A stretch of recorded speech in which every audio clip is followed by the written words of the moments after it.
अस्सलामुअलैकुम व्यूअर्स। आज की इस वीडियो में हम एक ऐसे राज से पर्दा उठाने जा रहे हैं कि जब सूरज ग्रहण लगता है तो उसके बाद कई जगहों पर ज़लज़ले क्यों आते हैं। क्या ये सिर्फ इत्तेफाक है या इसके पीछे ऐसे राज छुपे हुए हैं जिनके मुतल्लिक हम सब बेखबर हैं। तो व्यूअर्स, इस वीडियो को एंड तक लाजमी देखिए ताकि आप ज़मीन व आसमान के इन मख्फी राजों को आसानी से समझ सकें। तो व्यूअर्स, अगर आप मेरे YouTube चैनल पर नए हैं तो काइंडली मेरे चैनल ट्रुथ शॉट टीवी को सब्सक्राइब करना मत भूलिए ताकि आपके पास ऐसी ही इल्मी, दीनी और साइंसी मालूमात बआसानी पहुंच सके। तो चलिए शुरू करते हैं आज की वीडियो।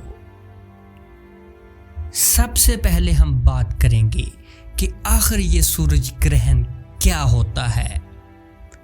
जब चांद जमीन और सूरज के दरमियान आ जाता है और सूरज की रोशनी चांद के जरिए छुप जाती है तो इस वाक़ये को सूरज ग्रहण कहते हैं।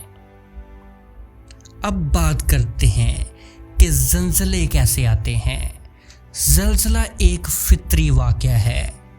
ज़मीन के अंदर बहुत बड़े बड़े पत्थर जैसे टुकड़े होते हैं जिन्हें हम प्लेटें कह सकते हैं। जब ये प्लेटें हिलती हैं, टकराती हैं या एक दूसरे के ऊपर चढ़ जाती हैं तो ज़मीन कांप जाती है। इसी लर्ज़श को हम ज़लज़ला कहते हैं। ज़लज़ला कभी हल्का होता है और कभी बहुत ज़्यादा ताकतवर। लेकिन इन ज़लज़लों का सूरज ग्रहण से क्या ताल्लुक़ है, आइए जानते हैं। कुछ माहिर इल्म कहते हैं कि जब सूरज ग्रहण होता है तो चाँद ज़मीन के बहुत करीब आ जाता है। उस वक़्त ज़मीन पर कुछ वज़न या दबाव पड़ता है। ये वज़न अगर किसी ऐसे हिस्सों पर पड़े जहां ज़मीन के अंदर मौजूद प्लेटें पहले से कमज़ोर हों तो वहां बहुत ज़्यादा हरकत पैदा हो जाती है। इस हरकत से छोटी या बड़ी लर्ज़श पैदा होती है जो बाद में ज़लज़ले का सबब बनती है। यानी ग्रहण से ज़लज़ला होने के अमकान बढ़ जाते हैं। लेकिन ये ज़रूरी नहीं कि हर दफ़ा ही ऐसा हो। तारीख़ में कई मरतबा ऐसा हुआ है कि सूरज ग्रहण के चंद दिन बाद या उसी दिन कई जगहों पर ज़लज़ले आए हैं।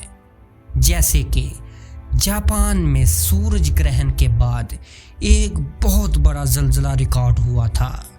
पाकिस्तान में भी कुछ ऐसे ही वाक़यात मिलते हैं जहां लोगों ने सूरज ग्रहण के बाद ज़मीन में ज़लज़ले के झटके महसूस किए। इंडिया, ईरान और चिली में भी ऐसे चंद वाक़यात रिकॉर्ड हुए हैं। मगर हर सूरज ग्रहण के बाद ज़लज़ला आना ज़रूरी नहीं होता। साइंस के मुताबिक जब चांद ज़मीन के बहुत नज़दीक आ जाता है तो समंदर की लहरें तक इसका असर लेती हैं, जिसके सबब समंदर में लहरों में बहुत ज़्यादा इजाफा हो जाता है। जब समंदर पर इस हद तक असर पड़ सकता है तो हमारी ज़मीन पर भी इसका असर पड़ता है।